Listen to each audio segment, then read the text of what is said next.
Hello, everybody, and welcome back to the official PokerStars channel. We are live once again. It's a Wednesday, which means we're going to be playing Spin Goes today. We're doing some Spin Go leaderboard action. We're going to play some leaderboards, work our way up the stakes, and hopefully get on a leaderboard, win some money, hit some big multipliers, all that good stuff. This year, for whatever reason, it's been heartbreakingly the differences in our graphs have been so heartbreakingly stark. Croaks is putting in a ton of volume away from the game. He's playing a ton of kickoffs, putting in the hard work, playing very well. Deserves every penny that he's winning. Absolutely.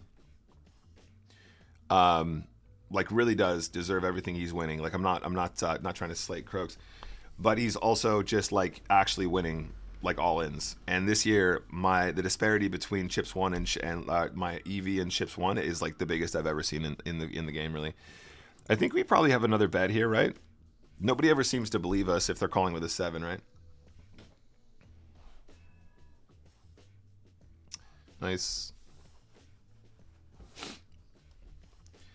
Some days notes are LT, BVB, 25 effective. Other days they're CFWS.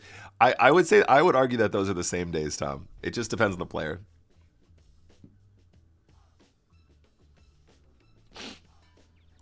Again, not complaining, quite happy to create the content and whatever. It just for me it's disappointing and it's frustrating, not because I'm not winning more or winning more than I as much as I should. It's just it's not fun. It's not fun to play a game where you're just seem to be super handicapped and then just have Croaks winning every single week, right? It's a solid meme though, to be fair. It's definitely a solid meme.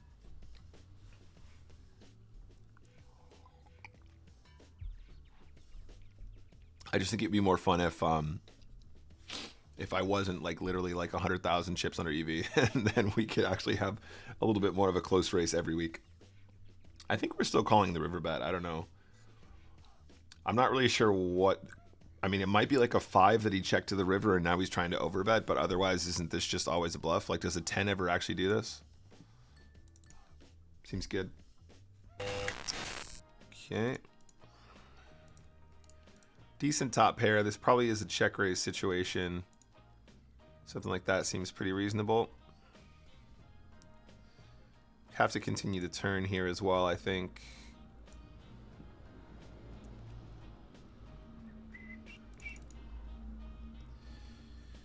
So what is he trying to tell us? He's got 9-4.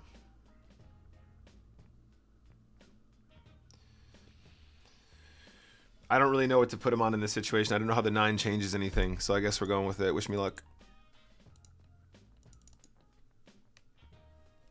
Okay, yeah, 9-3. I guess that makes sense. That's kind of the whole point of why the 9 doesn't really change a whole lot, because it's just such a random dangling card. But unlucky there, sir. Are you still using GTO strategies, and if so, how much do they change when heads up, or have you developed specific GTO heads up ranges? Yes, there are. I am employing GTO strategies, both 3-way and heads up. There are specific strategies for each position depending on stack depth. So when you're watching me play, it's we're making decisions based on effective stack depth, either 3-way or heads up. Correct. How much do they change? They basically don't change. GTO is very persistent in what it suggests or it likes you to do, but you do change them. You do adjust away from those strategies for the opponents that you encounter, especially when you're playing lower stakes and people are less prone to be playing closer to GTO. The more regs you find who are playing closer to GTO, the more GTO you must play in order to counter that. But if they're doing lots of stuff that's unusual, then you should be adjusting massively to try and exploit them as well. Being outkicked with a 7 here is pretty annoying. Hey, John, how's it going? Big bilingual energy, Walsh. Gracias. I try. Running into ace-queen when you have ace-jack for 6 big blinds. Also not feeling great about that, too. But there you go. What can you do? And verse fish who ISO with too many bluffs and no merged hands like queen 9, queen 10. Should I limp stronger or something, or just limp my entire range? Good question, Nazgul. Let's think about it together. A fish who ISOs too many bluffs and not hands like queen 9, queen 10. If they ISO with too many bluffs, you should probably be shoving a lot more versus their ISO is with a weaker range. So you should be limping with ace deuce, and when they ISO you just shove ace deuce. Limp with limp with king nine, and then when they ISO, you can. King nine's a bit different though, because king nine has much better playability than a hand like ace deuce off. So something like that, if they're ISOing like at tons as bluffs, you should be shoving loads because they have to fold or they have to call with a worse hand a lot more frequently. They're exposing a lot of dead money because when they ISO, they actually are putting in a considerable percentage of their stack. If we're 25 big blinds effective heads up and they're making it 3x, that's more than 10% of their stack, right? So I would be more willing to shove over ISOs with a wider range. You could even include hands like 8-7 suited versus a wider ISO as well as a jam. That will probably do fine. The biggest issue that I have with that is that, again, it just plays really well in position, and you probably make a lot of chips by flatting. Also, the kind of players that you encounter who do that too frequently are also the players that are willing to stack off light, so then you end up getting in bad with that hand a lot too. So, you know, it's weird. 5-4 city was a call. I knew it was going to be close.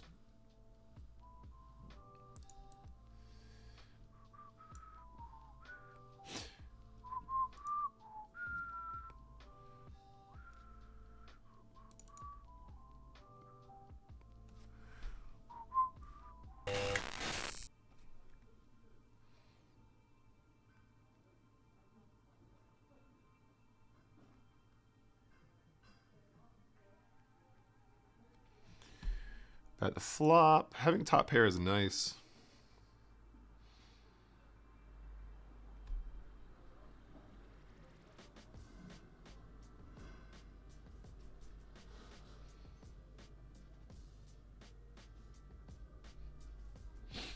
We're definitely not folding to a check raise. We have a gut shot on the turn now. I don't think we want to bet again. We don't want to get double check raised by like 5 tray or something like that. And if he was check raising with like deuce 4 or something like that, that's no good either. We probably should just have the best hand on the river quite often.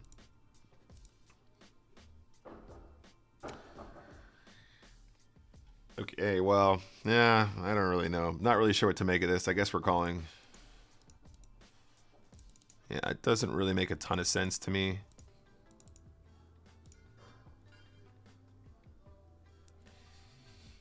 Gabriel says, hi, can you send a hug for India? Sending hugs your way, man. Hope you're well.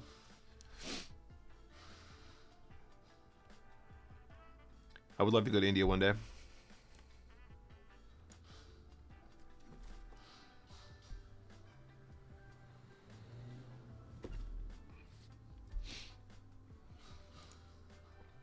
I think we're going to bet at least twice here.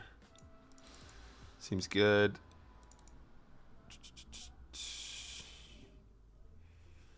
Might even commit to the 3 here.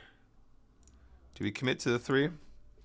Definitely can get a 10 to fold. We can definitely get spades to fold. We could even get a queen to fold once in a while.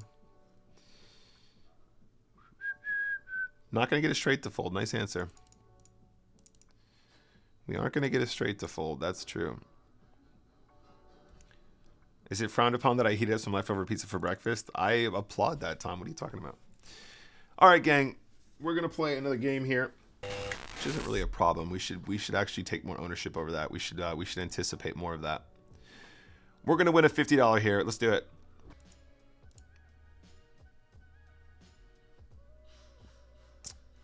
He's all in. All right, let's see the check shove from like 8-9 here. No, 8-7. 8-7 would be preferred. He's all in. No, come on, bro.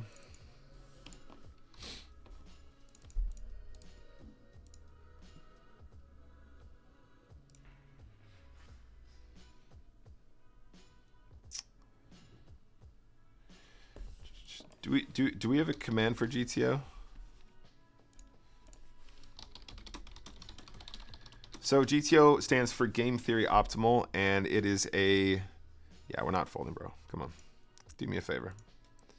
Do me a favor, mate. Do me a favor. Do me a favor. Do me a favor. Turn this that nice. You know what? I don't know. I don't know, guys. Honestly, I'm not in a good headspace right now. I think I might just call it today.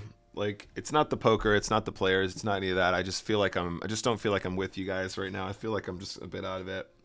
I'm not feeling particularly focused. I don't really want to dive into this session and just feel like I'm not just not. I just don't feel great right now. And it's been a while since I felt like this, and I just don't want to be on camera right now, like playing poker, if I'm not feeling like my best and giving you guys bad advice because I'm feeling frustrated or whatever, you know what I mean? So I think I'm going to call it there, guys. This is a bit unusual for me. You guys know I don't usually wrap sessions like this, but ever since the first game we played today, I've just really felt like kind of like not like in the zone. I'm feeling a little bit, I don't know how to put my finger on it, but I'm not feeling, I don't feel good about how I'm playing, and I don't feel good about myself right now. So I'm going to take a break, guys. I'm just going to go and take the day off. But I love you all very much, guys.